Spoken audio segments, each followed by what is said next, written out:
But one of the things that I could never figure out, you got 35 kids in, say, in grade 1.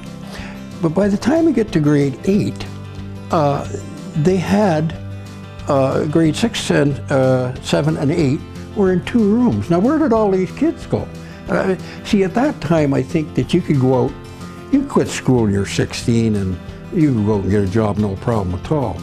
And so I think a lot of kids dropped out when they were 15 and 16, and this is why in my 8th grade there were, you know, Harry Tate had grade 7 and 8 in one room. Now at that time, you know, you've got 35 kids in grade 1. Now how is this happening? Well, in grade 4, where the gymnasium is now, was a hill. We was sleigh riding on there. So this kid's going down. I jump on his back and go down the bottom of the hill. And he's complaining all the way down. So anyway, I grabbed the sleigh and I put it on my head. And I'm walking up the hill backwards. And a kid hits me, breaks my leg. Well, I'm hollering. I don't know who carried me up to the school. I remember lying on the steps. And Miss Vincent, as I said, was the only one that had a car. And it ended up, took me over to the main street where Dr. Malcolm's office was.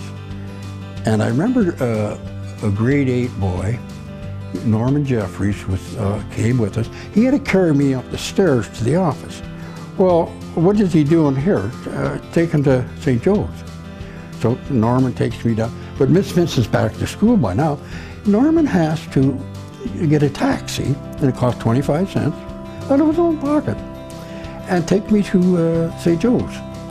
So here I go up. I've never been on an elevator before. So I go up on this elevator and I'm scared. Get up in the 2nd floor and they take an x-ray. And I had these high rubber boots on.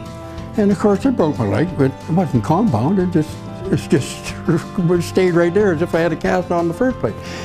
But the funny part of it was, in those days, Dr. Malcolm put a walking cast on my leg. But I was in the hospital for 3 days. Now, who would be in the hospital for 3 days now with a broken leg? They just would have wrapped you up and gone.